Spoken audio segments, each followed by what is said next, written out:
kẹrìnlélógún títí di ọjọ́ kẹrìndínlọ́gbọ̀n oṣù kẹjọ 24, 25, 26 of August 2018 nílé ìjọsìn Mercy of Christ Development Ministry tó wà ní nọ́mbà 873 Dulles Avenue Suite A Stafford Texas 77477 láago méje ìrọ̀lẹ́ lójoojúmọ́. Àwọn ikọ̀ àti ìrìjú tí Jésù ó lò ní Evangelist Bisi Aláwìyé Àlùkò, Prophet Dami Paul Kàtàyéyẹjú ẹ̀, Pastor Kúnlé ọmọ Aláàfin Ọ̀run àti àwọn ọ̀kọrin Mountain of Mercy Glorious Choir. Olùgbàlejò Evangelist John Káìdé Oyèwọlé ọmọ arúgbó ọjọ́. Tí ẹ bá fẹ́ ẹ̀kúnrẹ́rẹ́ àlàyé ẹ pè wọ́n lórí aago 346-971-1877 ẹ̀wá tẹ̀bí tara tọ̀rẹ́tìyè kan kájọ kọrin ìṣẹ́gun. Come, let's praise the Lord of all. Run to get total victory in the Lord. Jesus is Lord.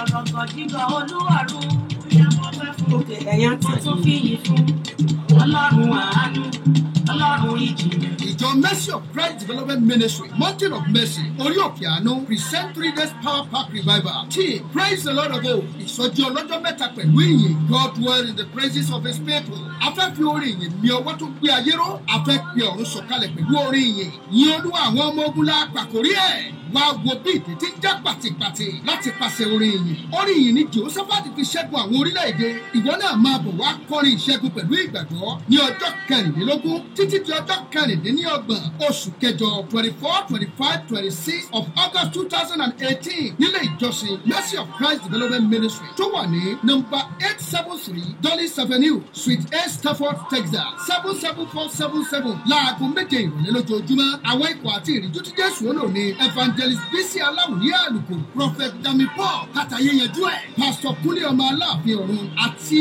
àwọn ọ̀kọrin Mountain of Mercy Glorious Choir. Olùgbàlejò Evangelist John Káìdé Oyèwọlé ọmọ arúgbó ọjọ́. Tí ẹ bá fẹ́ ẹ̀kúnrẹ́rẹ́ àlàyé ẹ pè wọ́n lórí aago 346-971-1877 ẹ̀wá tẹ̀bí tara tọ̀rẹ́tìyè kan kájọ kọrin ìṣẹ́gun. Come, let's praise the Lord of all. Run to get total victory in the Lord. Jesus is Lord. Ọ̀rọ̀ gọ̀dígọ̀ Olúwarun tuntun fìyìn fún.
àánú Ẹ́sítérì, Abímbọ́lá aya ìyá.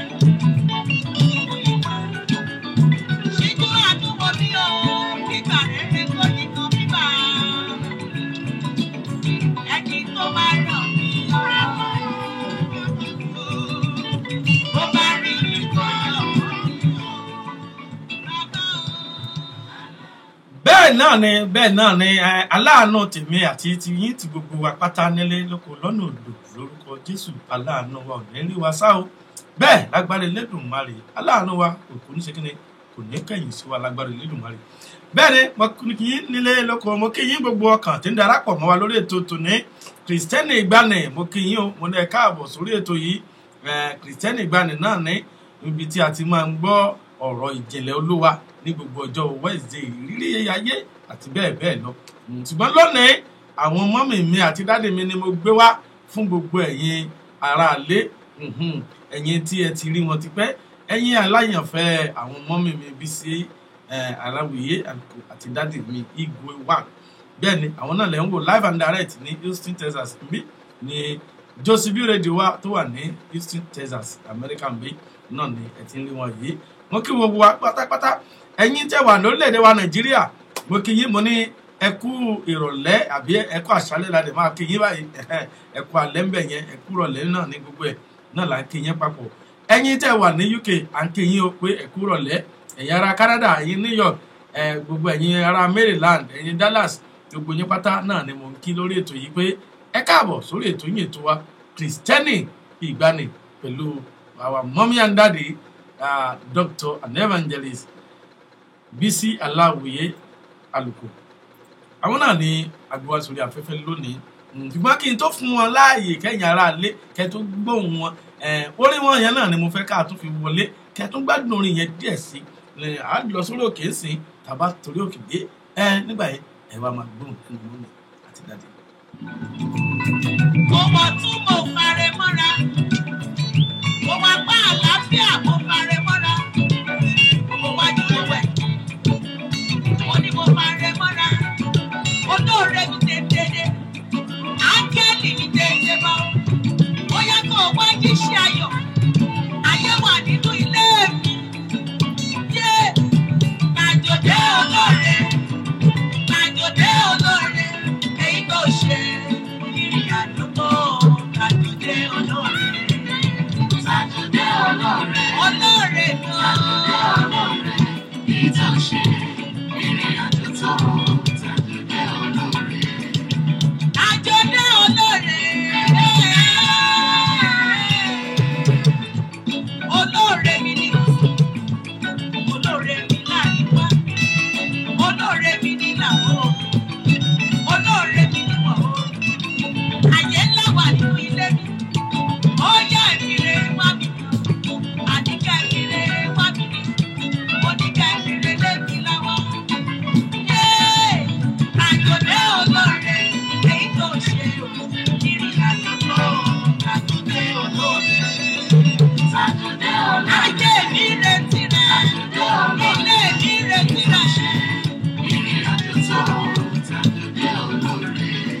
Áńgẹ́lì ayọ̀ tó jíṣẹ́ ayọ̀ fún Màríà. Ó ní ìwọ́dẹ ní tí àkọ́jú ti ṣe lóore. Áńgẹ́lì oníròyìn ayọ̀ ni wá jíṣẹ́ ayọ̀ fẹ́mi náà. Gbàjọdé olóore èyí kò ṣe ìrìn àjò tó. Gbàjọdé olóore. Ó yá o. Olóore mi máa bọ̀. Máa bọ̀ máa bọ̀. Ìrìn àjò tó. Gbàjọdé olóore. Èyí tó ṣe ìrìn àjò tó. Èyí tó ṣe o ìrìn àjò tó.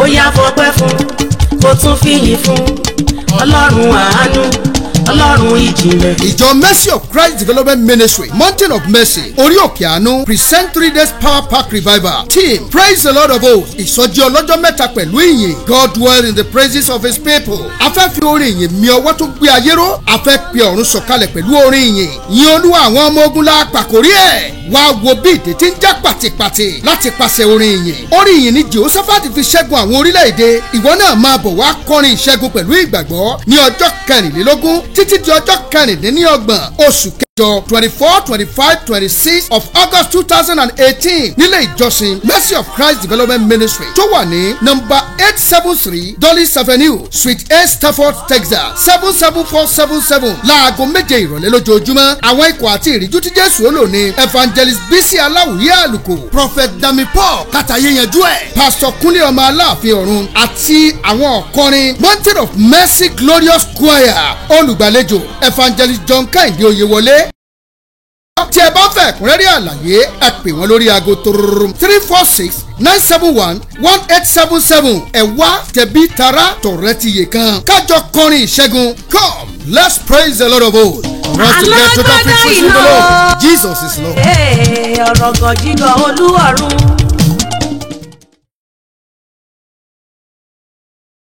kájọ kọrin ìṣẹ́gun. Come, let's praise the Lord of hosts. Jesus is Lord.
bẹ́ẹ̀ni ẹ káàbọ̀ padà sórí ètò yín ètò wa Kristẹni Ìgbàanì. bẹ́ẹ̀ni mo ń kí àwọn ọmọ mi pé ojú tí mo fi rí àwọn ọmọ mi àti dáàdì mi ní ọdún tó kọjá ọdún náà ni mo tún fi rí wọn láyọ̀ àtàlàfíà ní ọdún yìí live and direct ní Houston Texas. mọ́mì ẹ káàbọ̀ ẹ bá mi kí àwọn aráalé pé ẹ̀yin ní o kì í ṣe lùmí àdè nífẹ̀ẹ́ lùmí ìṣe mí olórin kan ní èmi ní a ò nífẹ̀ẹ́ lùmí ìṣe mí èmi ò mọ́rin yín kọ́ ẹ má bínú mọ́mì mi ẹ bá kí àwọn aráalé. ọlọ́run tó ga ìyanu lórúkọ rẹ̀ ó máa sọ báyé kankan tó lè rí di agbára rẹ̀ o.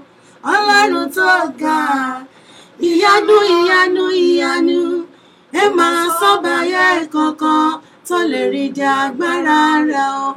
gbogbo ẹ̀yin olólùfẹ́ Bísí Aláwìyé Àlùkò ní gbogbo bíkíbi tí ẹ ti ń wò mí lọ́wọ́lọ́wọ́ ẹ kújọ́ mẹ́ta ṣàlàáfíà lẹ́wà. ẹ̀yin tiwa ní Houston Texas ṣàlàáfíà lẹ́wà ṣe dáadáa lẹ́bàá yín. gbogbo ẹ̀yin olólùfẹ́ Evangelist Kẹ́hìndé Oyèwọlé ṣàlàáfíà lẹ́wà ẹ ṣé gan ni ẹ kú ọjọ́ mẹ́ta ẹ di ó dàbí thank you. ẹ ṣe mọ́mì ẹ rí i pé kì í ṣe mọ́mì nìkan tẹ́ bá wo àwòrán tí ẹ ti ń wò bọ̀ látẹ̀kan yẹn ẹ rí i pé kì í ṣe mọ́mì nìkan ni wọ́n wà ń bí lónìí. dáàdì mi náà tẹ̀lé wọn wá àwọn náà ní dáàdì mi Igwe One gbogbo wa láti mọ̀ wọ́n láti gbogbo all over the world láti mọ̀ wọ́n pé Igwe One tó bá ti ń gbọ́ Igwe One kò pé méjì o Igwe One of Bísí Aláwìyé Àlùkò àwọn náà ní dáàdì mi àwọn náà wà lórí afẹ́fẹ́ ẹ̀yin tẹ́ ń gbọ́ wa lórí rédíò ẹ̀yin tẹ́ ń gbọ́ wa ní orí YouTube àti gbogbo ẹ̀yin tẹ́ ń wò wá lórí ẹ̀rọ ayárabíàṣá Facebook gbogbo yín pátá náà ni mú kí yín pẹ̀ tí ń wọlé tó dáàdì ẹ̀yin náà bá kí àwọn aráalé. ẹ̀kú lélà kára alẹ́ o ẹ̀kú ìrìnà kí èrò àjò àkí gbogbo ẹ̀yin tiwa ní Houston, Texas pé láyọ̀ ká bá yín bí àdúrà ni pé bá a ti bá yín láyọ̀ ayọ̀ Olúwa kò ní fi yín sílẹ̀ o lónìí alárẹ̀ ó jàgbá nǹkan ó gbé nǹkan hànú ẹ̀dá máa bọ̀. tó ó náà lẹ ti gbọ́ lẹ́nu dádì mi yẹn ẹ ti gbọ́ àwọn Yorùbá kankan gbé ẹ pé mi kàn kọ́ Yorùbá kí n tó lọ bí lónìí gbogbo yín náà ni mò ń kí o bẹ́ẹ̀ ti ń darapọ̀ mọ́ wa náà ni mò ń kí yín ẹ má bínú bí n bá lè dárúkọ gbogbo yín látòkè désàlẹ̀ FCBA music okay gbogbo yín pátá náà ni mò ń kí pátápátá gbogbo ẹ̀yin mọ́mì all the mommy all the daddy everybody I am greeting you ọlọ́run mi má jẹ́ káláàánú mi rìn mí sáré mi sá okay ẹ sanwó orin yẹn ni ẹ sanwó orin yẹn ni ẹ rí pé. aláàánú mi tó bá rí mi ò kó má ṣe sá ẹni tó máa ràn mí lọ́wọ́ Olúwa mi bó bá rí mi kó yọ̀ mọ́ mi o. tó ẹ ti ń gbọ́ lẹ́nu mọ́ mi bẹ́ẹ̀ yẹn ẹ rí i pé ó yàtọ̀ sí ẹ̀wọ̀n lè tí ọmọ fi ìfẹ́ ti sí live and direct voice nílé tẹ́ ń gbọ́ lẹ́nu mọ́mì àti dáàdì yìí ẹ káàbọ̀ lẹ́ẹ̀kan sí ẹ ṣé olóòtú my daddy my mommy òkè yín ẹ káàbọ̀ sí orí ètò wa lónìí ká tiẹ̀ tó lọ sínú àwọn ọ̀rọ̀ tán mọ́mì mo fẹ́ béèrè lọ́wọ́ yín ẹ má bínú o torí mo ń wo bí páàtì yẹn bó ṣe múra mo ń wo bí páàtì yẹn mo ń wo bó ṣe bí eléyìí bá wọlé bá eléyìí tẹ̀lé ni bó lẹ ṣe ṣe bó lẹ ti rí voice yẹn bó lẹ ṣe tí ó ṣe wá jọra wọn papọ̀ báwọn. ìwé orin kan ní ọ̀nà rẹ̀ ní kókó mọ́ àwọn márìndín ní ọ̀pá iṣẹ́ ìdílé mọ́ ọba wọn ọba ẹ mọ nǹkan iṣẹ́ Ọlọ́run mà nìyẹn ẹ má tù wò. ó dà ẹsẹ̀ Ọlọ́run ni àgọ́ni fọlọ́run lókè ọ̀run àgọ́ni fọlọ́run lókè ọ̀run my daddy mo máa ń gbádùn voice yín dáàdì mi ṣùgbọ́n ẹ má bínú dáàdì ṣé ìgbà tẹ̀yìn àti mọ́mí pàdé ni ìmísí yẹn wọlé ni àbí ìmísí yẹn ti wà ń bẹ̀ orí pàtí kí ni ti jọra jù gan ni o. orí ibi tó ti dáhùn lèmi náà ti parí ẹ̀ pé iṣẹ́ Ọlọ́run ni ẹ̀gbọ́n jà á tu wò béèyàn bá wẹ̀ sí tí ó bá pọ̀ tí ó padà tó bá pàdé Olúwẹ̀rí tó ẹja filẹ̀ iṣẹ́ Ọlọ́run. ògo ni fọ́lọ́run ó ní ògo ni fọ́lúwa tó ṣe òun ńlá tó ògo ni fọ́lọ́run lókè ọ̀run hallelujah náà là á máa ṣe gbogbo yín bẹ́ẹ̀ tí ń darapọ̀ mọ́ wa náà ni mò ń kí yín ẹ máa bá mi kí àwọn mọ́mì mi Bísí Aláwìyé Àlùkò àti dádì ẹ máa bá mi kí wọn pé wọ́n káàbọ̀ sí Houston, Texas ń bí ògo ni fọ́lọ́run lókè ọ̀run tó mọ́mì àti tó bí ìgbà wo báyìí torí mo máa ń wo kò sí tí n bá ti ń gbọ́ orin yín ìmísí yẹn lágbára àti tó bí ìgbà wo tẹ́ ti wọnú orin yìí àti pé kí ni tẹ́ ẹ rí gan torí mo mọ̀ pé kì í ṣe gbogbo orin tá à ń sọ pé à ń kọ yìí náà níta yìí náà ni orin ìmísí wà orin ẹ̀mí wà orin ijó wà ṣùgbọ́n àwọn orin kan wà tẹ́ bá ti ń gbọ́ ẹ máa fíìlì ìmísí níbẹ̀ tí mo sì mọ̀ pé pẹ̀lú ògo Ọlọ́run orin yìí jẹ́ kan nínú àwọn orin yìí kí ni ẹ rí gan bó o lẹ sí bẹ̀rẹ̀ ìrìnàjò yìí. ìbéèrè ńlá lẹ béèrè o tá bá ní káwo mi ní máa kàn yan tíntín mi ní sọ bó ṣe àwọn tó bá ti ń fọ́lọ̀ mi láti bẹ̀rẹ̀ ẹ mọ̀ Bíbélì sọ pé ó ní èèyàn ò lè rí ohunkóhun gbà bí kò bá ṣe bí a fi fún látọ̀run àtẹ́lẹwọ́ ni mo bá là mi ò mẹ́ni tó kọ́ èmi kàn sùn mo jí ni mo bá run ní orí mi ò mọ̀ bó ṣe débẹ̀ tó bá lè mú Ọlọ́run kó lọ sọ mí sí agboolé Muslim gbogbo mùsùlùmí tí Ọlọ́run dẹ̀ wá fa irú mi jáde ẹ wá rí i pé àdìtú ni ọ̀rọ̀ Ọlọ́run yẹn so àdìtú ni ṣùgbọ́n nǹkan tó tún wá jẹ́ kó túbọ̀ rọ̀ mí lọ́rùn ni wípé lóòótọ́ màmá mi fẹ́ mùsùlùmí ṣùgbọ́n bàbá mi kò àwọn ìyàwó tó fẹ́ ó fi wọ́n lẹ̀ kó kálukú máa ṣe ẹ̀sìn tó pé tí màmá tèmi dẹ̀ jẹ́ ọmọ ìjọ kérúbù àti séráfù so inú kérúbù àti séráfù yẹn ni wọ́n bí èmi sí ìgbà tí mo dẹ̀ tún dàgbà mo jẹ́ akọrin kó tó wá di pé Ọlọ́run gbà fún mi láti já gbàgede ògo. Ògo ni fọ́lọ́run lókè ọ̀run. Hallelujah. Dádì a ti tó gbà wó báyìí tí ẹ̀yin àti mọ́mì ti wà nínú ìrìnàjò orin yìí. 20 ọdún ti lé. Ó ti lé 20 ọdún.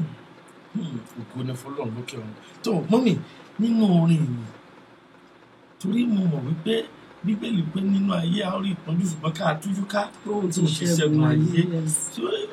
Torí àǹfààní àwọn tó ṣẹ̀ ń dìde bọ̀ yìí àwọn tó ṣẹ̀ ń dìde bọ̀ nínú orin yìí ká tó lọ sínú ohun tá a tẹ̀ bá wá gan lónìí fún àǹfààní àwọn tó ṣẹ̀ ń dìde bọ̀ nínú orin yìí. Ìjẹ́ ó kàn yìí sì bẹ́ẹ̀ bẹ́ẹ̀ sàn sí bẹ̀rẹ̀ orin báyìí náà ni gbogbo ayé tẹ̀ gbọ́. Kò easy bẹ́ẹ̀ o ṣùgbọ́n àwọn tó bá àwọn nínú ìyẹn tó ní àwọn tó dúró de Olúwa ó tún agbára wọn ṣe wọ́n fìyẹ́ gòkè bí idì wọ́n sáré kì yóò rẹ̀ wọ́n wọ́n rìn àárẹ̀ kì yóò mú wọn. Nínú Psalm 19 mo fi kọrin nínú fọ́nrán wa tuntun bọ̀ ó ní nípa àṣẹ rẹ ìwọ mú mi gbọ́n ju gbogbo àwọn ọ̀tá mi lọ. Tí Ọlọ́run bá wà ní ìhà tiwa kò sí ohun ibi kan tí a ṣe sí wa tí yóò lè ṣe wá ní nǹkan kan nítorí pé mo mọ ẹni tí mo gbà mo dẹ̀ mọ ẹni tí mo sinmi lé òun náà ni Jésù Kristi òun ló ṣe dàbí ẹni wípé ó jẹ́ kó rọrùn téèyàn bá ti fi Jésù Kristi ṣe bí rọ̀gbọ̀kú ẹ̀ ó máa rọrùn náà ni ó máa fúnyàn ní àṣẹ ìrọ̀rùn. Ògo ni fọ́lọ́run lókè ọ̀run. Hallelujah. Mọ́mí Samuel Deborah Bọ́sẹ̀dé láti Canada. Ẹ ṣé mọ́mì mo kí gbogbo yín bí ẹ ti ń darapọ̀ you are all welcome in the name of the Lord Jesus. Thank you. Ẹ máa bá mi share program yìí tó mọ́mì fún àǹfààní àwọn ìwé nínú orin tí wọ́n ṣẹ̀ ń bọ̀ kí ni àmọ̀ràn yín fún wọn kí ni àmọ̀ràn yín fún àwọn olórin ẹ̀mí torí ọjọ́ kan mo wà lórí rédíò ní Nàìjíríà ìgbà yẹn mo ṣe ti orin kékeré kan tèmi ọmọ yín náà sí ẹnìkan wá pè wọlé wọ́n ní àwọn gbádùn orin yẹn ṣùgbọ́n kí ìjọ àwọn fẹ́ béèrè kan ìbéèrè yẹn lèmi náà fẹ́ kẹ́ wá bá mi gba àwọn tó tẹ̀ ń dìde bọ̀ kẹ́ bá mi gbà wọ́n nímọ̀ràn ó ní ṣé kìí ṣe pé nígbà tí Ọlọ́run bá gbà fún yín tán lẹ́yìn náà tún change standard nítorí nísìn àwọn olórin ẹ̀mí tán bá ti kọrin tí àwọn èèyàn gbọ́ tí ó tó nímì sí kórin tó dẹ̀ máa kọ tẹ̀lé àwọn náà fẹ́ blend ni tí wọ́n náà fẹ́ meet standard mo á ní àkọ́mọ́bínú èmi ò ń ṣe olórin Ọlọ́run kàn fẹ́ mi lórí ọ̀fẹ́ pé kí n kọ ìyẹn jáde ni so that mọ́mì àbá wa wò ó ọ̀pọ̀lọpọ̀ àwọn tí wọ́n ṣẹ̀ ń dìde ó dàbí ó ṣe wà nù sẹ́rànṣẹ́ náà ni àwọn tó ṣẹ̀ bẹ̀rẹ̀ sẹ́rànṣẹ́ lè ní wọ́n fẹ́ dàbí àwọn tó ti ń ṣiṣẹ́ ìrànṣẹ́ bọ̀ láti wọ́n fẹ́ jíìpù wọ́n fẹ́ ní convoy wọ́n fẹ́ di bí àwọn bàbá wa yẹn so fún àǹfààní àwọn tó ṣẹ̀ ń dìde bọ̀ kí ni àmọ̀ràn yín fún wọn. Béèrè ńlá ni ẹ béèrè lọ́wọ́ mi ṣùgbọ́n kí n tó dáhùn ìwé orin wa kan òkè mímọ́ orin wa kan ní ó ní ìbárẹ́ ayé o ṣóun ní ṣọ̀tá Ọlọ́run wá o ọmọ ìgbàlà wálé o wá wọlé ayọ̀ kí ilé ayọ̀ tó kún. Wọ́n máa sọ kíní kan fáwọn èèyàn wípé téèyàn ò bá ní ẹnu tó máa fi gbàdúrà á ní ṣíbí tó máa fi béṣù jẹun ṣẹgbọ́n kan tí mò ń sọ ṣùgbọ́n àwọn tó ń bọ̀ ẹ̀rín máa ń pa mí tí mo bá ń wo àwọn míì wọ́n ní ẹni tí ò bá láṣọ bí àgbà kò lè lákìísà bí àgbà Azumika ní àwọn tó ń forúkọ Babalọ́lá gbàdúrà kí wọ́n gbàdúrà irú ìyà tí Babalọ́lá jẹ káwọn náà jẹrú yẹn ṣùgbọ́n nǹkan ẹni tẹ́mi á kàn sọ fún náà ni wípé kí wọ́n rántí ibi tán ti bẹ̀rẹ̀ lóòótọ́ o Bíbélì pé ó ní tí ẹni tó rò pé òun dúró kó kíyè sára kó má bàa ṣubú ṣe mọ̀ pé including me náà tí mò ń sọ̀rọ̀ yìí so gbogbo àwọn olórin tó ń bọ̀ lẹ́yìn àwọn tó fẹ́ di Bọ́lá Àrẹ lójijì tó fẹ́ di Bísí Aláwìyé lójijì nǹkan tí ojú àgbà rí tójú àgbà fi jìn kí wọ́n tọ̀ àgbà yẹn lọ kí wọ́n béèrè lọ́wọ́ àgbà ṣùgbọ́n nǹkan kan tó lè mú wọn làájá náà ni wípé ẹni tá a náà ń kọrin ẹ̀yẹn gan tá à ń forúkọ ẹ̀ kọrin yẹn gan ṣáà mọ̀ ìyẹn ìbéèrè àkọ́kọ́ nìyẹn ká kọ́kọ́ mọ ẹni tí Jésù jẹ́ gangan tó bá mọ ẹni tí Jésù jẹ́ gangan are you getting what I'm saying now tó tá bá mọ ẹni tí Jésù jẹ́ then most people sing lẹ́màrẹ́ lomi tó bá wọ́n ṣe ògo òró gùdùgùdù dá wáíwáí tó bá ṣe wì bọ́n ṣe wá sókè náà wọ́n ṣe máa wálẹ̀ that one will not be our portion in Jesus name ẹ jẹ́ ká mọ Jésù President ká má fi bíbélì sọ pé ó ní ojúbà onírẹ̀lẹ̀ ó ní ṣùgbọ́n agbéraga ló ń wò lókè rere gbogbo ẹ̀yin tẹ́ ń bọ̀ àtàwa yìí náà ẹ jẹ́ ká fi ìrẹ̀lẹ̀ kún nǹkan tá a bá ń ṣe ẹlòmíì tó gbé yóò ṣe àwo kan lẹ́ẹ̀nì torí wọ́n mọ̀ ẹni tó ti bẹ̀rẹ̀ ṣáájú ẹ̀ tó bá rí ó lè fọwọ́ gba lẹ́yìn ọjọ́ kan mo pàdé olórin kan ló bá fẹ́ kí mi ló bá fọwọ́ gbá mi lẹ́yìn mo ní ṣé bàbá mi o thank you ibi tó máa ga ọmọ ló ṣe mọ́ ẹ̀. ẹ ṣe ògùn ní fọlọ́n lókè ọ̀run tó ká tó wá lọ sórí níta tí ó gbé yín wá gan-an sí Houston àwọn kan béèrè ìbéèrè ńbẹ yẹn ẹjọ ẹ má bínú ẹ bá ń dá padà sórí ìbéèrè yẹn ẹnìkan béèrè ókè ó dá kí n tó sọ tẹ́nì ìfẹ́ ẹ jẹ́ kí n bóyá ẹ̀yin náà fẹ́ pè wọlé ẹ fẹ́ dá sétò yìí ẹ fẹ́ béèrè ìbéèrè lọ́wọ́ mọ́mì ẹ lè pè sórí ẹ̀rọ ìbánisọ̀rọ̀ 346-971-1877 plus 1-346-971-1877 ẹ lè pè sórí WhatsApp yẹn ẹ lè pè wọlé sí orí ẹ̀rọ ìbánisọ̀rọ̀ iléeṣẹ́ wa ń bí 281 plus 1 281 406 8830 plus 1 281 406 8830 ẹ lè pè sórí bẹ́ẹ̀ tó mọ́mì ẹnìkan béèrè ó ní mọ́mì ẹ jọ̀ọ́ ṣé lè bá wa kọ orin ẹ̀mí mímọ́ ẹ ṣé mà ẹ̀mí mímọ́ ẹ ṣé. ẹ̀mí mímọ́ ẹ ṣé o mo máa wá dúpẹ́ ẹ̀mí mímọ́ ẹ ṣé o mo máa wá dúpẹ́ ẹ̀wọ̀n táyé dẹ sílẹ̀ o ẹ máa mú mi o èèwọ̀ ẹ máa mú mi o èèwọ̀ ibi ayé fojú sí ọ̀nà ògbábẹ̀ lọ ibi ayé dojúkọ òfò ni wọ́n gbá mú ó bá ṣọ̀fọ̀ lọ́rùn mi ó fi tàpọ́n lẹ́sìn ẹ̀wọ̀n táyé dẹ sílẹ̀ o máa mú mi o èèwọ̀ ó ṣé Jehovah mo dúpẹ́ oore ẹ tètè lọ́mú sọ ó fẹ́ ìtọ́jú ńlá ẹni bá ń pe Jésù Jésù tó tún wá ń ṣe yépa ó lárùn ọpọlọ. tó ẹ sanwó sídìí tẹ ní káńkọ yẹn o kẹ tètè fi owó orin yẹn ránṣẹ́ yóò dà fún yín mọ́mì olówe tọ́pẹ́ tó wọ́n ti kọ orin tẹ́ ẹ béèrè fún tó mọ́mì ẹnìkan béèrè lọ́wọ́ yín bí ó ní tòbí àwo mélòó lẹ ti ṣe. fún ìgbélékè ògo Ọlọ́run nítorí pé kéèyàn má máa fọwọ́ rẹ̀ sọ̀yà Olúwa ti fún wa ní àǹfààní àti oore ọ̀fẹ́ láti ṣe bíi fọ́nrán mẹ́rìndínlógún hallelujah yàtọ̀ sí méjì tó ń bọ̀ lọ́nà. tó ó náà lẹ́tí gbọ́ yẹn ìyẹn aráalé pé pẹ̀lú àṣẹ Elédùmarè àti àtìlẹ́yìn Ọlọ́run lẹ́yìn mọ́mìnrin wa àwọn ti ṣe àwo mẹ́rìnlélógún tó lẹ́yìn yẹn méjì ń bọ̀ lọ́nà lọ́wọ́lọ́wọ́ báyìí o. bẹ́ẹ̀ni láti ń kọ lẹ́nu. ẹ ti ń gbọ́ jára ẹ̀ tá a fi wọlé lórí ètò yìí ẹ sì máa tún gbọ́ jára ẹ̀ ká tó padà lọ. tó bóyá ẹ fẹ́ kí mọ́mì àbí ẹ fẹ́ béèrè ẹ lè pè sórí ẹ̀rọ ìbánisọ̀rọ̀ yìí lọ́wọ́ báyìí bí a ti wà lórí afẹ́fẹ́ ẹ lè pè sórí ẹ̀rọ ìbánisọ̀rọ̀ +1-281-406-8830 ẹ ti lè pè sórí ẹ̀rọ ìbánisọ̀rọ̀ +1-234-6-971-1877 tó ẹ tún lè tẹ àtẹ̀jíṣẹ́ nọ́mbà mọ́mì náà sórí afẹ́fẹ́ láìpẹ́ yìí tó ẹ lè pè wọ́n náà tí ẹ bá fẹ́ kí wọ́n káàbọ̀ sí Houston níbí tó kí n tó wá lọ sí gbàgede n tá a gbé mọ́mì wá n tí mọ́mì gan wá tó wá ṣe ní Houston gan àbí tó yẹ káyìn ara alẹ́ bẹ̀rẹ̀ pé mọ́mì kí ni ó sàmì tí gbogbo yẹn wá sí Houston ká tó di pé àá máa lọ sórí yẹn ẹ jẹ́ àdókè lọ́hùn tá a bá padà dé àwa tẹ̀síwájú.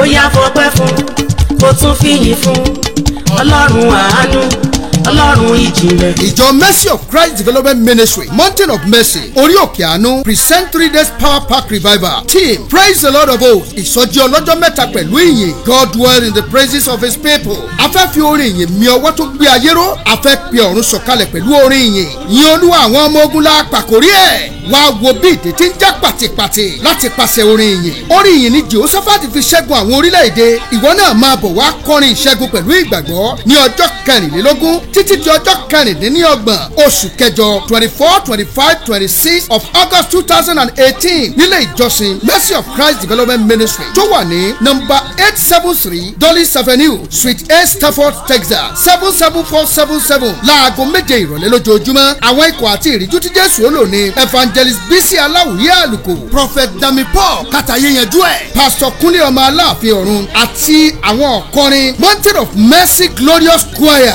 olùgbàlejò Evangelist John Kẹ́hìndé Oyèwọlé ọmọ arúgbó ọjọ́. tí ẹ bá fẹ́ ẹ̀kúnrẹ́rẹ́ àlàyé ẹ pè wọ́n lórí aago 346-971-1877 ẹ wá tẹ̀bí tara tọ̀rẹ́ ti yè kan kájọ kọrin ìṣẹ́gun. come let's praise the Lord of hosts. Jesus is Lord.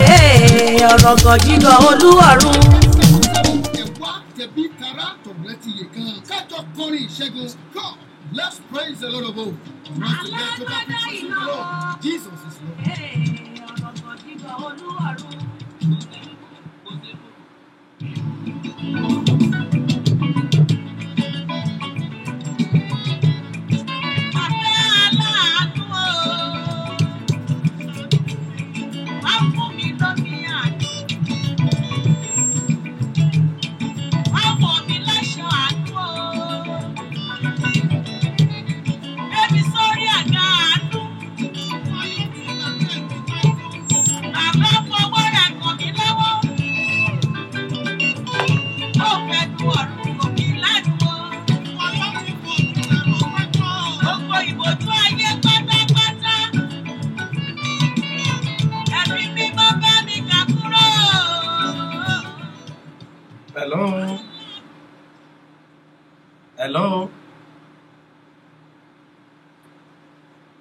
Hello.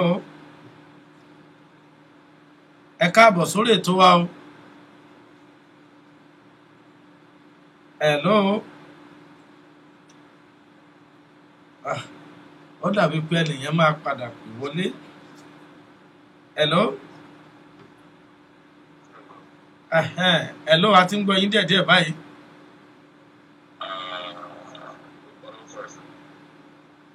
Orí afẹ́fẹ́ náà la wà báyìí. Ẹ bá wa kí àwọn ọmọ mi Bísí Aláwìyé àti dáàdì ẹ bá wa kí wọn káàbọ̀ sórí afẹ́fẹ́ àti orúkọ yín níbi tí a ti ń pè.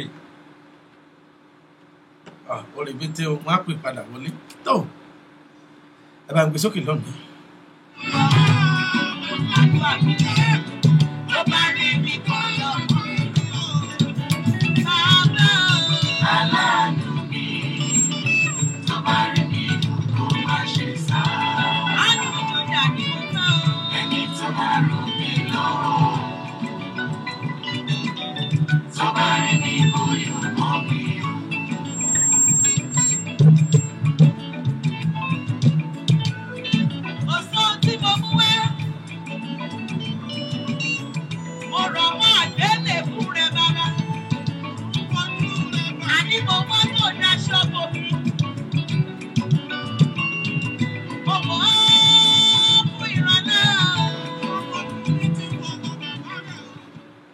Ẹ káàbọ̀ padà sórí ètò yín ètò wa Kristẹni Ìgbàanì ní ìlú mọ́mí Dr. Bisi Aláwìyé Àlùkò àti dádì Àlùkò Igwe One.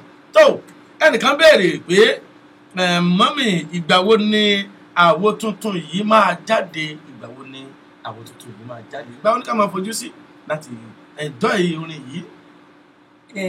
Gbogbo ẹ̀yin olólùfẹ́ mi mo fi ọwọ́ Ọlọ́run sọ̀yà wípé a ṣáà máa fi ṣe ọdún máa fi ṣe tá máa rí bí oṣù mélòó kan sínsìn ẹ máa rí tó máa lu gbogbo àgbáyé pa ni bí Olúwa dẹ̀ ti ń bẹ ilékílé tí kẹ́sẹ̀tì yẹn bá ti wọ̀ àṣẹ ìgbédìde ńlá ó máa wọ ọbẹ̀ lọ ní lórúkọ Jésù.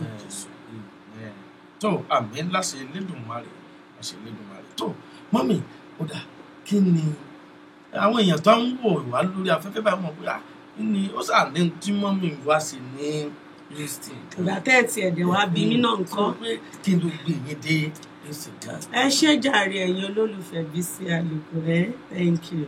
Nǹkan tó gbé mi wá náà ni ìpàgọ́ alágbára ọjọ́ mẹ́ta tó máa wáyé ní ilé ìjọsìn wa Mercy of Christ Development Ministry ní Houston, Texas níbí báyìí. Program yẹn máa bẹ̀rẹ̀ ní ọjọ́ Friday, Saturday, a dẹ̀ máa parí ẹ̀ ní ọjọ́ Sunday ní ilé ìjọsìn wa tí mo dárúkọ yẹn. Àdírẹ́sì wa àwọn máa bá wa sọ àdírẹ́sì yẹn dáadáa.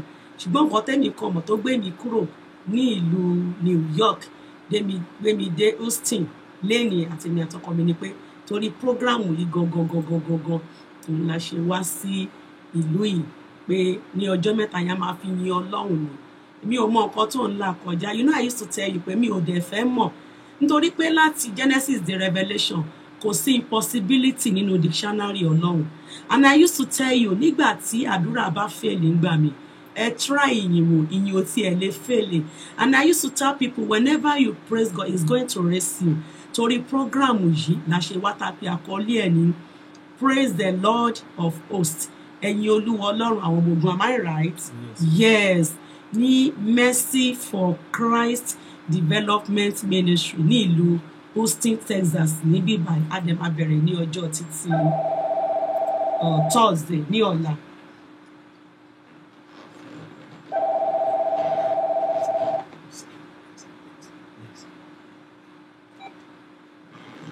Hello.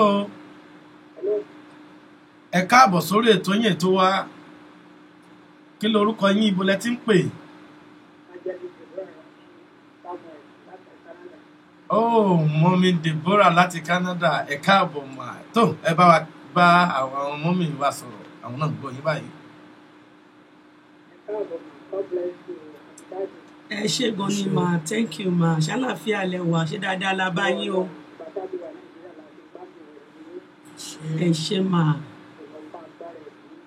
Ẹ ṣé ma. Àmín Jésù. Ẹjọ́ mẹ́ẹ̀ má bínú, mo fẹ́ béèrè nǹkan lọ́wọ́ yìí tó ó jẹ lógún. Ẹ ṣe rẹ́kọ̀dì kan ní 2012. Okay. 2012, Jẹ́sọ̀n á pè first with Christmas. Ṣé ìṣe ìṣòro Nàìjíríà? Ó ní òògùn tí wọ́n tó àtìgbà yẹn mo ti wá rẹ́kọ̀dì mo rà á. Mo mú dání wá sí báyìí pẹ̀lú mo ní ìgbésẹ̀ mi. Láti ẹ̀ tí mo lọ sí Nàìjíríà, àwọn ìgbìyànjú wọn ń béèrè nípa ìṣẹ̀lẹ̀ òṣìṣẹ́. Ìrànlọ́wọ́ aláìlénìyàn. Ṣé ẹ lè rántí orin kan bẹ̀?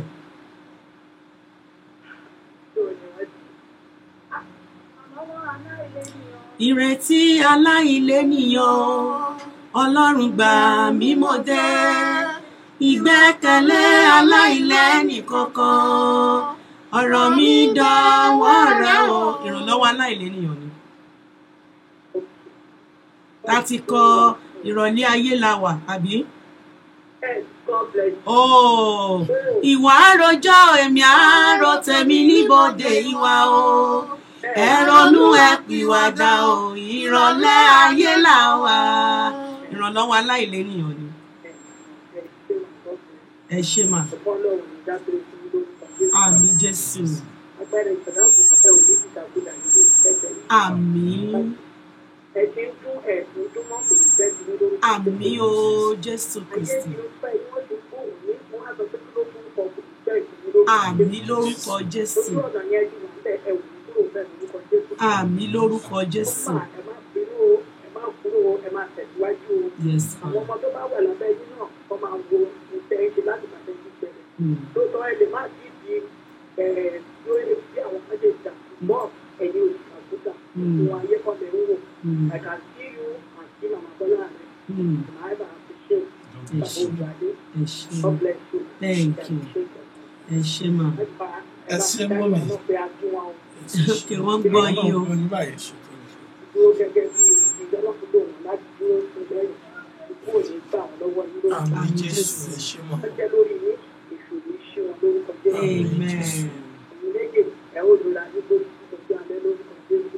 Àmín Jésù. ọ̀pẹ̀ ìṣòro. ẹ ṣé o, thank you. ẹ ṣé mọ́mì láti Canada mọ́mì mi nìyẹn yóò dáa fún yín mọ́mì ẹ kò pẹ́ fún àápẹ́ fúnra wa lágbára Elédùmarè iṣẹ́ wa ò ní jóná níwájú Ọlọ́run àwọn dẹ̀ sí débi èrè lágbára àṣẹ Elédùmarè God bless you ma.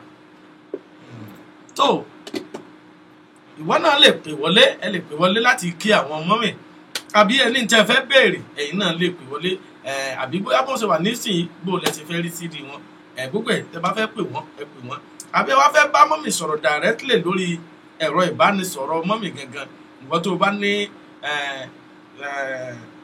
kí ni à ń porúkọ ẹ̀ ní Yorùbá báyìí tákàdá àti kálámù mú báírò rẹ dání tó bá ní lọ́wọ́ mú dání báyìí torí mo máa pè báyìí tó bóyá o fẹ́ pè wọ́n directly láti kí wọ́n àbò fẹ́ béèrè kó fẹ́ invite wọn ní Amẹ́ríkà ń bí ó lè pè sórí ẹ̀rọ ìbánisọ̀rọ̀ wọn lórí +13447 +1347216 3079 lẹ́ẹ̀kan sí +1347216 3079 ẹ ti lè pè sórí +1646 972 3679 +1646 972 3679 yóò dára fún wa lágbára lẹ́dùn mari tó mọ́mì láti Canada àkẹ́yìn ẹ̀ka àbọ̀ tó mọ́mì ó tá à ń bá lọ kí ẹ̀rọ ìyẹn tó wọlé ó ní pé ẹni ìsọjí ilẹ̀ bá wá bẹ́ẹ̀ tó kí ni ohun tí àwọn èèyàn lè máa fojú sùn pé tí bá lọ síbi ìsọjí yẹn ẹja gbé ìpè yìí náà.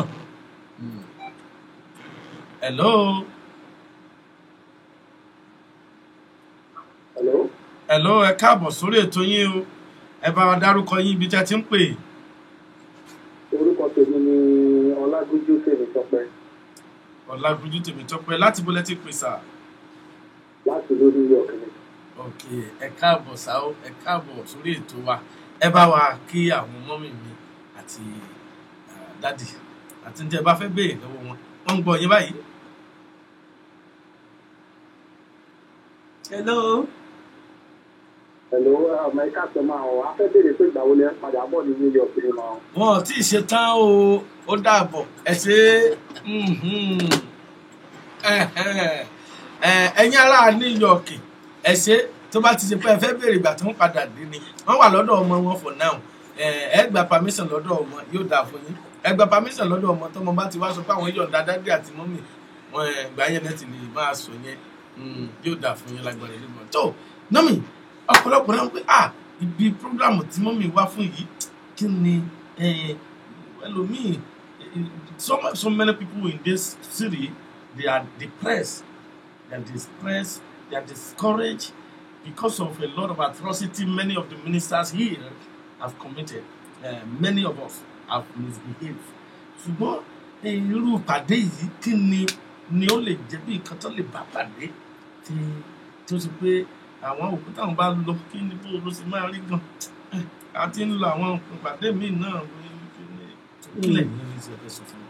gbogbo ẹ̀yin tẹni lọ́kàn láti wá sí prógrámù yìí gbogbo ẹ̀yin tẹ máa ń tẹ̀lé mi ẹ mọ̀ pé mo máa ń sọ fún yín pé èmi kọ́ lóníṣẹ́ o ọjọ́ tí ìránṣẹ́ Ọlọ́run kan tó bá ti rẹ̀ bíi pé òun lòún ṣe àbí tó bẹ̀rẹ̀ sí ní polówó mírèkù ṣe ti di pé nǹkan míì ti wọ̀ Jésù Kristi nìkan ṣoṣo ni oníṣẹ́ ìyanu but nǹkan tó kàn nílò lọ́dọ̀ èmi àti ẹ̀yin ṣe pé mo máa ń sọ fún yín ìwé Hébérù orí 1 lẹ́sẹ̀ kìíní wípé ìgbàgbọ́ ni ìdánilójú ohun tí à ń retí ìjẹ́rìí ohun tí a kò rí nínú ìwé Máàkù nígbà àwa bá nígbàgbọ́ bíi hóró mustadi á pàṣẹ fún òkè kó ṣídì òkè máa ṣídì Jésù Kristi ni mo fẹ́ kẹ́ wá pàdé nínú ayé gbogbo àwọn ìránṣẹ́ Ọlọ́run tó máa wá kì í ṣe ìránṣẹ́ Ọlọ́run yẹn ni kẹ́ wá wò kì í ṣe èmi ni kẹ́ wá wò ṣùgbọ́n mo fẹ́ kẹ́ rí Jésù Kristi mo dẹ̀ fẹ́ kẹ́ wá pẹ̀lú ìgbàgbọ́ ó ní ẹ wá sọ́dọ̀ mi gbogbo ẹ̀yin tí ń ṣiṣẹ́ tí a di ẹrù wíwo lé lórí ó ní èmi ò fi ìsinmi fún ọkàn yín Jésù ló máa fi ìsinmi fún ọkàn yín kì í ṣe Bísí Àlùkò kì í ṣe Kẹ́hìndé Oyèwọlé kì í ṣe Kúnlé ọmọ Aláàfin ọ̀run o ẹ kọ́kọ́ gbé ìyẹn ẹ kọ́kọ́ fi yẹn sí ọkàn àyà yín then when you are coming come with your faith then máa bọ̀ bí ẹni pé ẹni tó wá bá bàbá ẹ̀ tó fẹ́ gba nǹkan lọ́wọ́ bàbá tó ẹ̀ fẹ́ wá pàtẹ àkíyèsí o gẹ́gẹ́ bí afọ́jú pé ó ní akiri ṣọ́rẹ́ yà sọ́dọ̀ mi o yà sọ́dọ̀ mi o ṣe mí lóore akiri ṣọ́rẹ́ ní kẹ́ wá pàdé o kì í ṣe mi o the Lord will bless you. Amen. tó ẹja gbé ìpè yìí ná ẹja gbé ìpè yìí ná ká tó di padà wọlé. hello hello.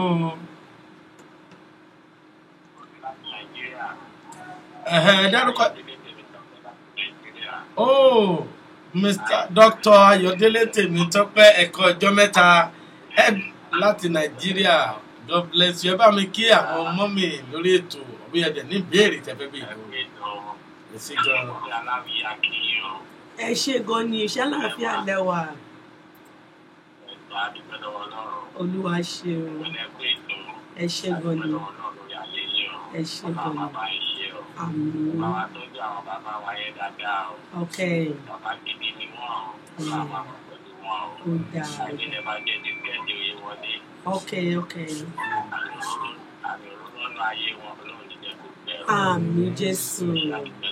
Ẹ ṣé gan ni. Thank you. Ẹ ṣé gan. God bless you, sir.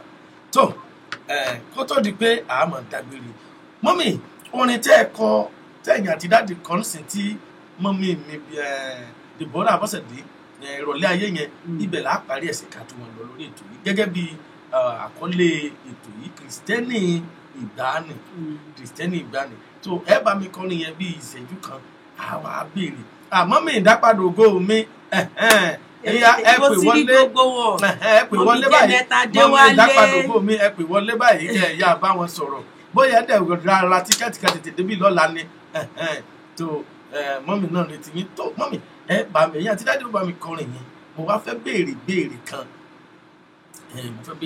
Ẹ ronú ẹ pìwàdà aago méje alẹ́ ti lù ó. Ẹ jẹ́ asáré gba ìpè náà ká tó tún tẹ̀síwájú. Hello. Ẹ káàbọ̀ sórí ètò wa kí lorúkọ yín bó lẹ ti ń pè. Hello. Orúkọ tèmi a máa jẹ́ Láńrè Káyọ̀dé Àbíwé lè ṣí first born bísí aláwìyá rẹ̀. Níbo lèmi wá wà ń gbà yẹn o? Ẹ ti ń kọjá àyè yín o. Ó yẹ tẹ̀síwájú à ń gbọ́ yín. Ẹ ti sá lọ ní. Mo fi wákàtí òwòrìgì tó wà ní Texas. Ó dà pé nẹ́tíwọ̀kì yẹn ò ní. Hello. Mọ́mí ń gbọ́ yín báyìí.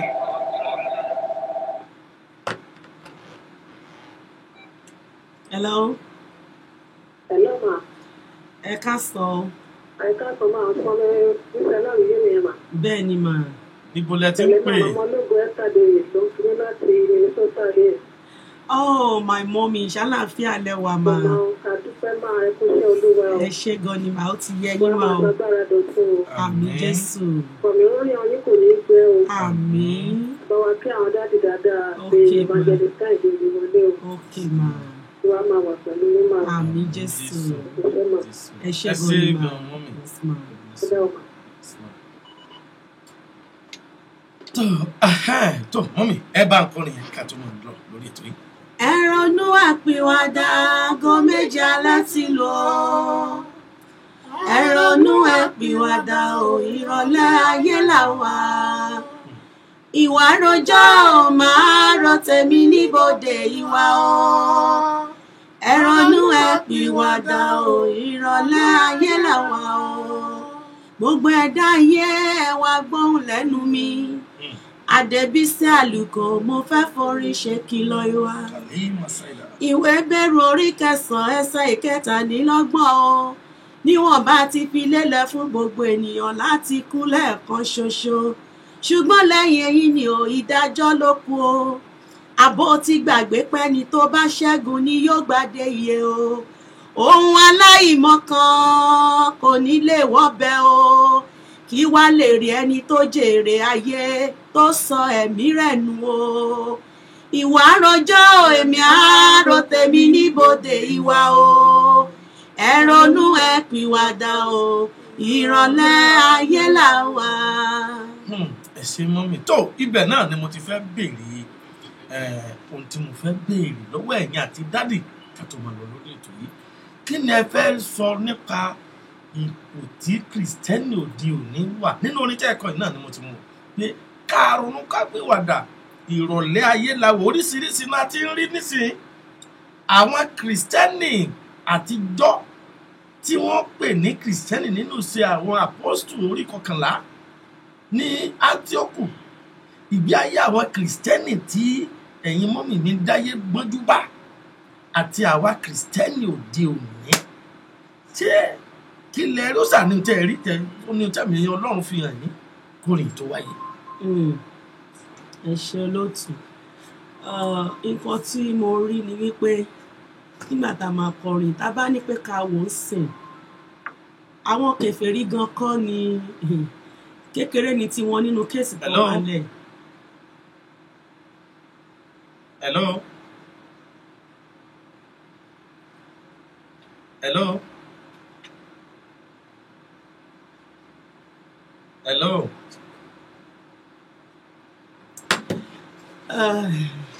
Gẹ́gẹ́ bí mo ṣe ń sọ lọ nínú orin yẹn mo ní gbogbo òjíṣẹ́ Ọlọ́run pátápátá ọ̀rọ̀ mi kàn yín o ọ̀pọ̀ ti jẹ dòdò nínú yín o ẹnu yín ò gbódòdó mi ò bẹ̀rù ẹni tó lè para o tí ò lè pẹ̀mí o Ọlọ́run ló rán mi pé kí n forin ṣe ìkìlọ̀ ìwà ọ̀pọ̀ tá bá ní pé ká wò orí pẹpẹ nídájọ́ Ọlọ́run ti máa bẹ̀rẹ̀ nítorí pé àwọn kìrìsìtẹ́nì gan we Christian tá pera wa ní kìrìsìtẹ́nì ń sìn kìrìsìtẹ́nì. Hello. Ẹ káàbọ̀ sórí ètò yìí kí lorúkọ yín ibo lẹ ti ń pè. Yes sir, yes ma'am. Màmá ìdápadà ògbélé ń sọ̀rọ̀ ẹ kú ṣẹ́ olúwa o. Olúwa kú ṣẹ́ máa ṣàlàáfíà lẹ́wà máa. Olúwa máa ṣàgbára dọ̀tún. Àmín Jésù Kristi.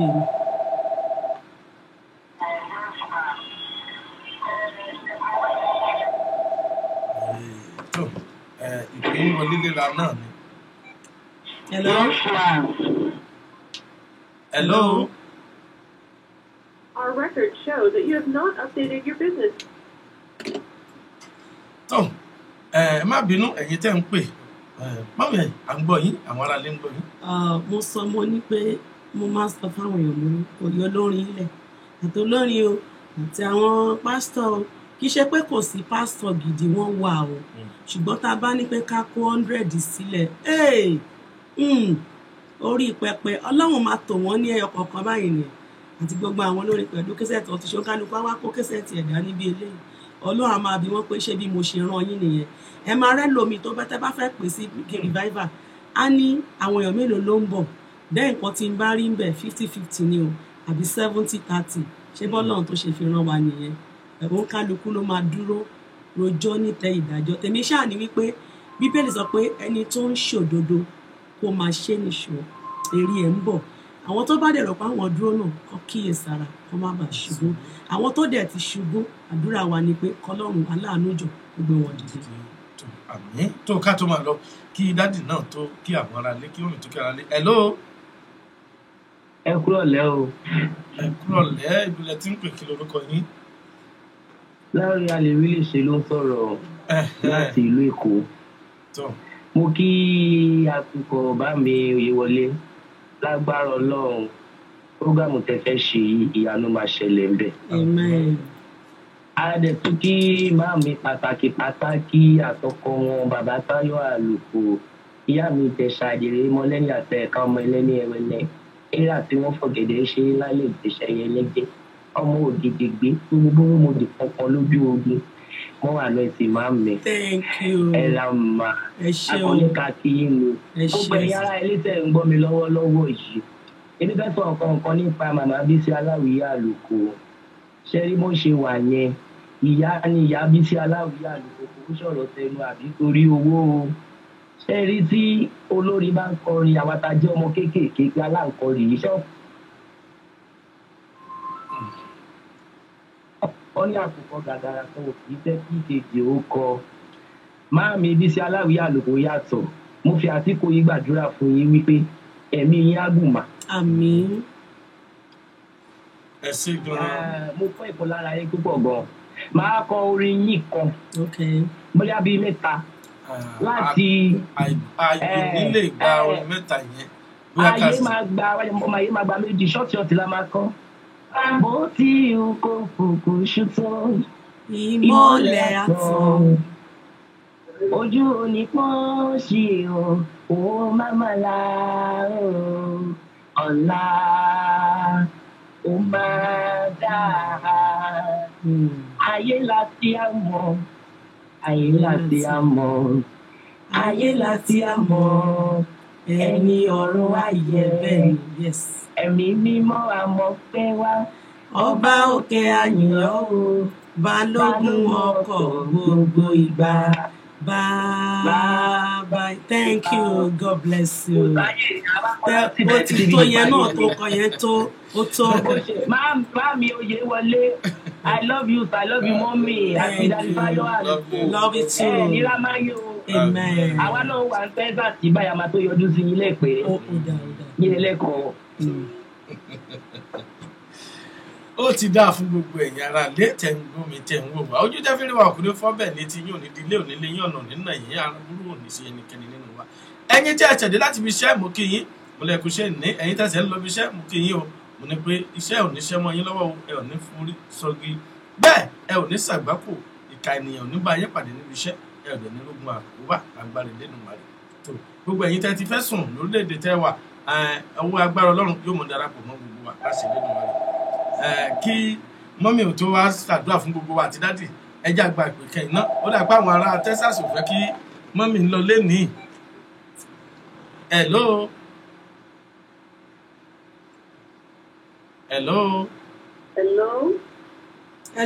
Ẹ káàbọ̀ sórí ètò yìí, kí lorúkọ yín, ibo lẹ ti ń pè?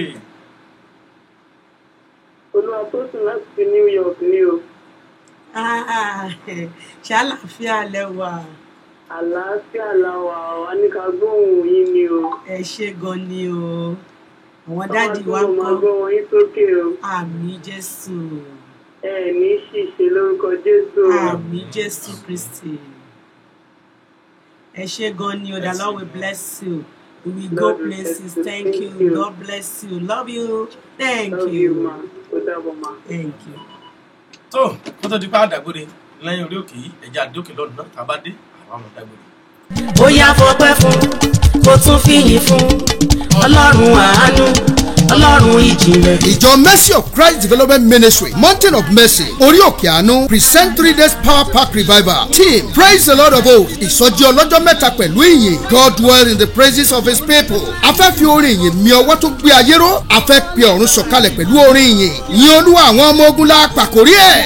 Wá wo bí ìdè tí ń já pàtìpàtì láti pàṣẹ orin ìyìn. Orin ìyìn ni Jehoshaphat fi ṣẹ́gun àwọn orílẹ̀-èdè. Ìwọ náà máa bọ̀ wá kọrin ìṣẹ́gun pẹ̀lú ìgbàgbọ́ ní ọjọ́ kẹrìnlélógún títí di ọjọ́ kẹrìndínlọ́gbọ̀n oṣù kẹjọ 24, 25, 26 of August 2018 nílé ìjọsìn Mercy of Christ Development Ministry tó wà ní nọ́mbà 873 Dulles Avenue Suite A Stafford Texas 77477 láago méje ìrọ̀lẹ́ lójoojúmọ́. Àwọn ikọ̀ àti ìríjú tí Jésù ó lò ní Evangelist Bísí Aláwìyé Àlùkò, Prophet Dami Paul Kàtàyéyanjú ẹ̀, Pastor Kúnlé ọmọ Aláàfin ọ̀run àti àwọn ọ̀kọrin Mountain of Mercy Glorious Choir. Olùgbàlejò Evangelist John Kẹ́hìndé Oyèwọlé ọmọ arúgbó ọjọ́. Tí ẹ bá fẹ́ ẹ̀kúnrẹ́rẹ́ àlàyé ẹ pè wọ́n lórí aago 346-971-1877. ẹ wá tẹ̀bí tara tọ̀rẹ́ ti yè kan kájọ kọrin ìṣẹ́gun. Come, let's praise the Lord of hosts. Run to get total victory in the Lord. Jesus is Lord. Ọ̀rọ̀ gọ̀jígọ̀ Olúwarun.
aláàánú tèmi àti yín ti gbogbo wa pátá kankan ò ní sálágbára Elédùmarè tó gbà yín tẹ́ ń gbọ́ wa tẹ́ ń darapọ̀ mọ́ wa aláàánú wa ò ní sá o lásàrè Elédùmarè tó mọ́mì àti dádì ẹ bá súre fáwọn èèyàn ará lé kí a ti máa lọ.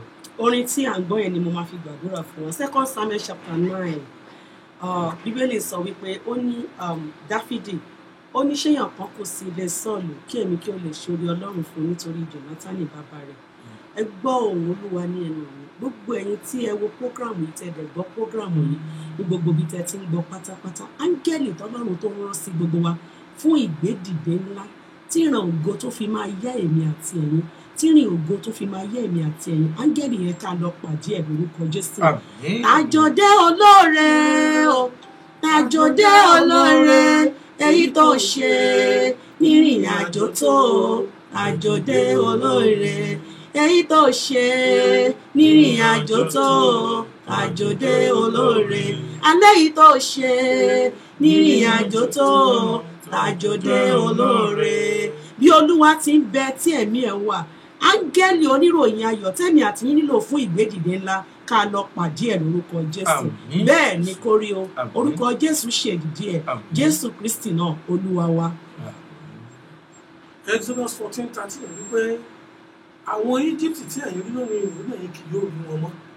Kí ni àwọn ìlépa tàbí àdójúkọ tẹ́mi àti yín ní tó fẹ́ jẹ́ kó ọkàn wá rẹ̀wẹ̀sì gan láti sin Ọlọ́run torí pé ń gbọ́ ohùn wa ní ìṣẹ́jú yìí gbogbo òdojúkọ bẹ́ẹ̀ ó yá kan panu mọ́ lórúkọ Jésù láti ìṣẹ́jú yìí lọ àṣẹ ìrọ̀rùn tí ń mú ní débi ìrọ̀rùn láyé kí ọba ọ̀run kó pa sínú ayé gbogbo wa bí a ó ti pàdé láti yin Ọlọ́run nínú prógráàmù yìí ohun tí mo sọ ni pé ẹni tó fi ìyìn ṣẹ́gun níwájú Jósáfátì yóò ṣe gbogbo ayé wa pátápátá gbogbo ènìyàn ayé yóò sì pè wá ní alábùkún fún ọ̀rọ̀ wa yóò yọrí sẹ́rí o Jésù Olúwa wa.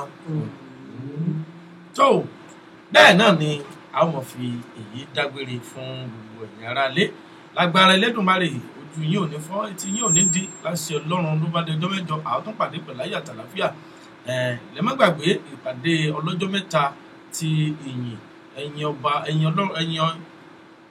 Ọlọ́run àwọn ọmọ ogun praise the Lord of hosts ẹ̀yin Ọlọ́run àwọn ọmọ ogun èyí tó máa wáyé tó bẹ̀rẹ̀ lọ́jọ́ Friday ní aago 7 nínú ìjọsìn wa ní 873 Dulles Avenue Suite A Stafford Texas 77477 Mercy of Christ Development Ministry Mercy of Christ Development Ministry gbogbo bí ẹ bá ti ń bọ̀ ẹ̀yin sáà ti tẹ̀ pé Mercy of Christ Development Ministry yóò gbé àdírẹ́sì yẹn jáde fún yín bẹ́ẹ̀ ni kẹ́ darapọ̀ mọ́ wa ẹ rí mọ́mì live and direct àwọn orin ìyìn alẹ́ tí tí jáde rárá tí ẹ̀ tí wọ́n ẹ rí Jésù nínú mọ́mì lọ́jọ́ yẹn bẹ́ẹ̀ ni ẹ rí Jésù nínú mọ́mì lọ́jọ́ yẹn àtàwọn orin ẹ̀mí ìmísí tí ó mùsùlùmí tí ó ṣe ìsọjí ẹ̀mí fún wa ẹ ó gbogbo ẹ̀ lọ́jọ́ náà láti Olódùmarè tó ire náà ni yóò mọ̀ jẹ́ ti gbogbo wa kìrìsìtẹ́nì ìgbàanì náà ni ètò yìí orúkọ èmi ọmọ yín àbúrò yín ọ̀rẹ́ yín tí mi ò dẹ̀ ní jẹ́ ọ̀tá yín àbí náà ni Evangelist John Kẹ́hìndé Oyèwọlé ọmọ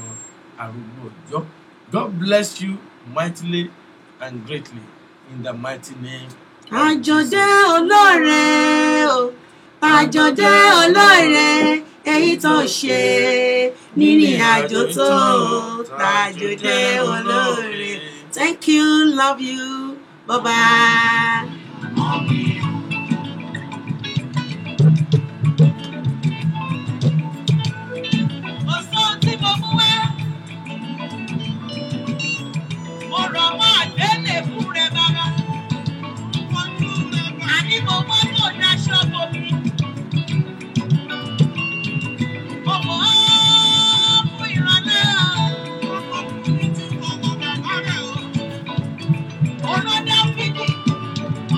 Sílẹ̀